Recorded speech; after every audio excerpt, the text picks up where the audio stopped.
நிமிர்ந்த நடை, நேர்கொண்ட பார்வை உள்ள மேஷராசி நேர்களே,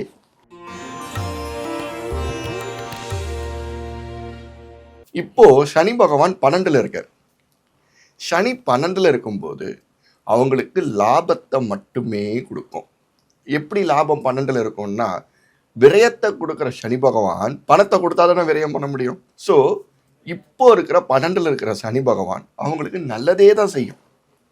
இப்போ அந்த சுபகாரியத்தில் அவங்க நாற்றம் இருக்கிறதோ, அதே போல ஒரு நல்ல விஷயங்களுக்கு அவங்க டைம் செலவு பண்ணுறதும், கோயிலுக்கு போகிறதுங்கிறது அவங்களோட தனிப்பட்ட அவங்களோட விஷயத்துக்கு ஏற்ற மாதிரி போகிறதும், அவங்களோட ஜென்ம சனி காலத்தில் 2027 வர சமயத்தில் 2026க்கு அப்புறம் 27ல் சனி பகவான் பயிற்சியாராரு சனியில், இதில் மேஷத்தில். 2026க்கு அப்புறம் 2027ல் சனி பகவான் பயிற்சியாராரு. ஸோ அந்த சமயத்தில் அவங்களுக்கு நல்லதே நடக்கும். எப்படி இது இவர் சொல்கிறேன்னா, நம்ம இன்னைக்கு என்ன இன்புட் போடுறோமோ, நான் என்ன பேசுகிறேனோ அதானே நீங்கள் வீடியோவாக போடுவீங்க. கண்டிப்பாக. அந்த மாதிரி இன்னியோட இன்புட்டு சனி பகவான் இப்பயாவது திருந்துறானா அப்படின்னு பார்ப்பார். கர்மகாரகன் இல்லையா, 10க்கு அதிபதி மகரத்துக்கு. அவர் கொஞ்சம் கொஞ்சமாக நெருங்கி வந்துட்டு இருக்காரு. அவங்களுக்கு அடுத்தது உங்களுக்கு தான். 2வது சனி இருக்கிறவங்க பயப்பட தேவையில்லை. 3வது சனியும் முதல் சனியும் இருக்கிறவங்களுக்கு மட்டும்தான் அதில் இருக்கு. அதில் 3வது சனி தான் ரொம்ப கொடுமையாக இருக்கும்.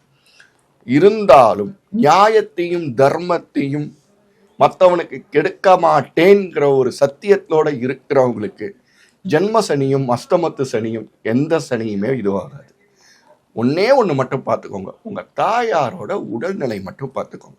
ஆனால் பொதுவாக மேஷராசிக்காரர்களே முருகரை நல்லா வழிபாடு பண்ணுறதும், ஆக்ரோஷமான தெய்வங்களான துர்க்கை இந்த மாதிரி தெய்வங்களை வழிபாடு பண்ணுறதுங்கிறது ரொம்ப நல்லதாக போய் முடியும். அவங்களோட நாளன்னைக்கு, அதாவது அவங்க புதன்கிழமையோ வெள்ளிக்கிழமையோ என்னைக்கு வேணாலும் பிறந்திருக்கலாம்.